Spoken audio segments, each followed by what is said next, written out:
What's up, people? This is episode 7 of Chicago Cubs Breaking the Curse, the first episode on PlayStation 4. The transfer was seamless. Y'all should check out the video I put up on the channel on how to transfer the saves if you don't know how. But this, I mean, we're 7-7, 500. We got things a little bit switched around last time because we only had a 2-game series, so it didn't have a player lock game in it. So the player lock game is going to start off this series. Eduardo Nunez is the man on the hot seat, and Jaime Garcia is the man on the mound. You see his numbers, he's been dealing. And if your fifth starter is that good, you should be doing better, right? But we only 500. Trying to, it's the hitting. It's the hitting. What's new? Eduardo is about to try to help us get out of this hitting slump. He's in a bad one himself, only hitting 2 or 8 coming in. So now Cole Hamels is on the mound, tough left-hander for the Reds. So gonna have to see what we can do. The biggest thing is gonna have to be patient, and that's what we're doing there. Take that first circle change. You know that's your pitch. I know it's your pitch, Cole. I know it is. Wanted me to swing at that, but I didn't. 1-0 count, bottom of the first inning, nobody's on. That's a tough take. That could have gone either way. Cole Hamels is not happy with that. I don't blame you, Cole. I don't blame you. But it's a 2-0 count now. Come on, Mr. Nunez. You know, I'm tempted to call, that's a foul. I'm tempted to call him Luis Valbuena. I am, because the Cubs real third base. I am, but, it's not Valbuena. Even though Mike Oak was getting more ticked than him. But anyway, that's a foul. 2-2 count. Come on, Mr. Nunez. We need you to come through because we've been struggling, and let's get off to a good start. That's low. Good take. The eye. Have the eye of a hawk today. You understand? Look at the crowd. Y'all see the crowd? The crowd is awesome. It's PS4. It's awesome. It's awesome. 3-2 count. Rip this one into left field. Base hit beyond the diving stretch and attempt by little Willie Dickinson. They got a little fat shortstop named Willie Dickinson. I don't know where he came from, but whatever. Base hit for Eduardo Nunez. So now you know he can run, right? I think he got like an 80 on speed, right? But he does not get a good jump. And he got a bad jump. It was a bad throw, and they still got him. So he just erases himself just that quick, right? So bottom of third inning, all hell has broken loose. We losing 5-1, bottom of third. We up, got a man on second base, but we're down 4 runs already.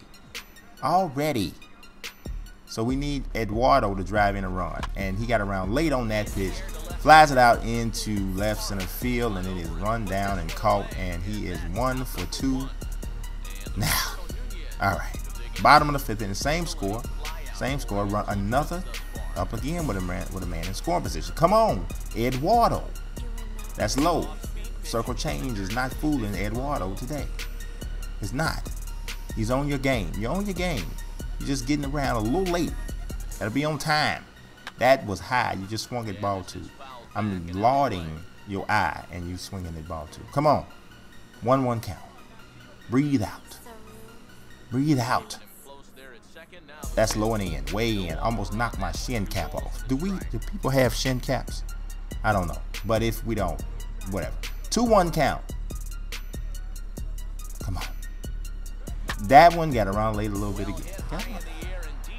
Timing's off right now. I don't know. Maybe I'm just staring at PS4 graphics, and that's why I can't get around on time. I don't know what it is, but whatever it is, he's 1 for 3. Now, we're in an even worse situation now. Bottom of the 7th inning, we're down 8-2. Another runner on base, and then you need to be slapped in the face for that one, Eduardo. You guessed the pitch, guessed the location, saw it was in the dirt, and still got called for check swing strike. That's unacceptable. Unacceptable. And on an 0-1 count, then you pop it up on the infield. If they were grading your at-bats, that would be poor. That's poor, Eduardo. Little fat Willie Dickinson. You don't pop it out the little fat Willie Dickinson. You don't pop out the fat little Willie Dickinson. So you see things are not going good. The dude's an 8-2. In the 9th inning, I didn't get hardly any opportunities in the field. Get one here with runners on first and second. Smart enough to just tag the base. He's out, man. The third base coach is talking about slide. He's already out. Go and sit down. You are very extra. We lose this game. Little fat Willie Dickinson had 3 hits in 5 at-bats. Whatever. So now we're under 500, 7-8. Man, okay, we gotta shake this off, man. We gotta get this together. Game 2, like I said, we're 7-8. They're up to 8-8. This is game 2, and it is going to be a full count game. And I'm actually happy about that because now, obviously, Jaime Garcia started that game, didn't have his good stuff. So we're back up to the top of the rotation, which means Chris Sale is out there. And see, he's got a losing record despite a great ERA, which should make him feel right at home because he was dominant last year for the Sox and still was, what, 12-14 or something like that. He ain't dominant to start this one off. Deep into left center field, Jayson Heyward almost knocks his head off trying to catch that one. Turns into a triple. Ooh, almost made a play of it. You see the helmet come off that's on the PS4. That's good stuff. Kick his helmet. Kick his helmet. That sucks. Yeah, the top of the Reds lineup was giving us more problems than it should have. Next batter up, ground ball to first base. Now, you could have just taken the sure out, but you didn't. Tried to cut the man down and held it too long. But we ended up getting out of the inning with just that one run. And Chris Sale gets himself together. That's in the 4th inning. He's striking people out. All right, so now we're in the bottom of the 4th inning. That's Yasiel Puig up. There's a runner on second base. Ground ball in the right field. That one is going to be a close play at the plate. The throw is more than enough time. That wasn't even that close. Eduardo Nunez is gunned out at the plate, and we stay down 1-0, and Chris Sale is still sailing. You sit down. Strike out in the 5th inning. We're ready. Bottom of the 5th inning, Ichiro up with a runner on first base. This one is ripped into left field. That's going to be a base hit. Runners on first and second now. All right, so we got something cooking. We got something cooking. Runners on first and second. We got, got good speed on the bases. Chris Sale is up. It's 2 outs. That's bad because he's a pitcher. And not only is he a pitcher, he's not a good hitting pitcher. So he is looking at strikes. And strikes him out on a high fastball, and Chris Sale is still struggling to get some runs. It got even worse. Look at that right there. The comebacker smacks him in the face. I don't know about y'all, but that's the first time I've seen that. It might have been in the old ones, but they say he took a real blow to the forehead on the previous play. It appears to be nothing more than a bruise, and the medical staff gonna check him out. Now, I'm trying to see what's happening here. Part of this is awesome. Part of it is kind of crazy because the collision detection is awesome. Look at this. Look at where the ball hits. For real. Bookip! Right off his forehead, just like they said, which is awesome. But I'm gonna be honest, if that ball was hit that hard and hit him right on the forehead like that, yeah. It'd be some crucial stuff going on Chris Sale's forehead. It would be. So, hey, we're happy that they didn't get it quite exactly accurate there because he might be going somewhere else. Bottom of the 6th inning, Yasiel Puig up. Deep with a runner on. Yasiel Puig gives us the 2-1 lead. You wait until Chris Sale gets popped in the face before you get him a run, but I guess better late than never. Hey, it finally gets to Gio Gonzalez. He was dealing straight dope out here. And look at Botox Ricky. We can't even call him that no more. On PS4, he got some kind of fluid taken out his jaws. And coming in for the injured Chris Sale was Jeremy Affeldt, and he was very, very sharp. In the top of the 8th inning, the bullpen continues to be sharp. JJ puts him down with the strike. And in the 9th inning, we turn to filthy, nasty Joe Nathan. Now, how filthy is Joe? That's how filthy. How filthy is Joe? That's how filthy. How nasty is Joe? That nasty. 3 up, 3 down, 3 strikeouts.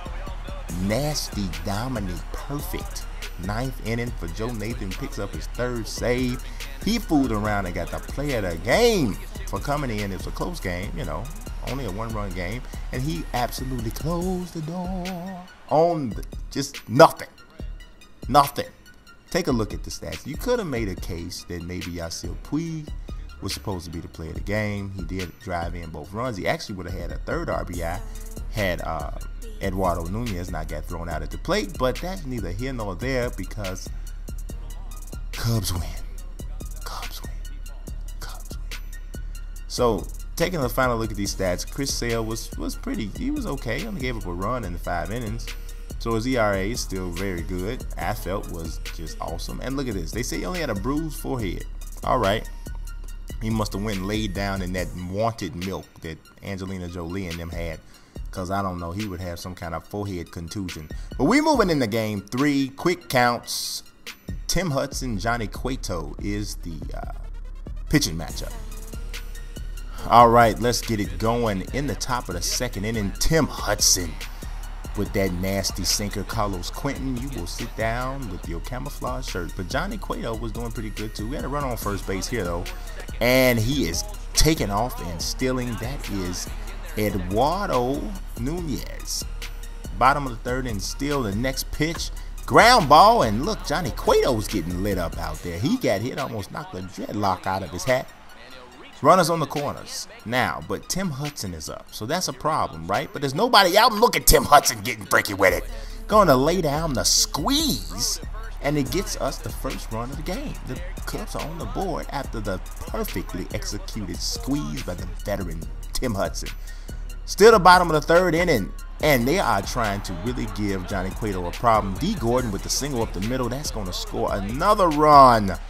Makes it 2-1. I mean, 2-0, not 2-1. And the pitching coach is coming out there like, man, I ain't supposed to be talking to you this early. 3-2 count here in the top of the 4th inning, and there's some problems here. Tim Hudson, yep. Puig had to play this one off the carom. That's going to score a run, and now they're on the board. It's 2-1 Cubs. All right, now hold fast. Hold fast. Nate Scherholtz on that double.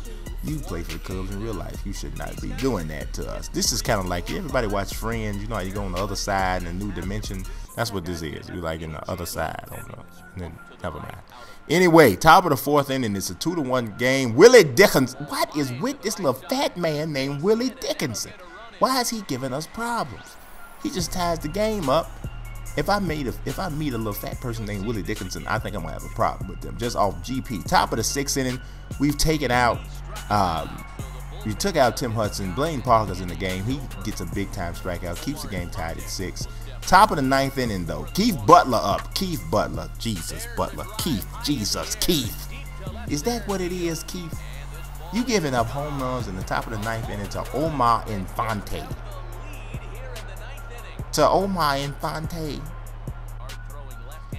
So we go into the bottom of the 9th inning, and Aroldis Chapman comes in, and he is wild as a dog with no collar and no home. I made that up just then. He walked the first 2 people that he faced, and we got it set up here. Now Gonzalez lays the bunt down, gets the runners over to 2nd and 3rd, exactly what we're supposed to do, right? There was nobody out. Now there's 2 outs, but we got 2 runners in scoring position. You did your job. The pitcher spot comes up. We bring up Ramon Hernandez to step in to hit. All we need is a fly ball. That's all we need. Fly ball will set us free. Deep in the left field. This one is more than deep enough. More than deep enough. We tagging up. We're coming. Oh my God. No, you're not making that mistake. Oh, no. That did not just happen. The most embarrassing game-ending double play you can have ever just occurred. That was terrible. We go from tying this game up and potentially having an opportunity to win it with D. Gordon up at the plate to a double play that ends the game. And if you could not tell from the change in my voice, I'm dejected. Very dejected. All right, you can take a look at the record. We are dropping to 8-9, 4-2 in full counts, but quick counts and player lock. It's like the less control I have, the more I lose. I'm 4-7 in quick counts and player lock together. Something's got to give. Y'all subscribe, follow. Peace.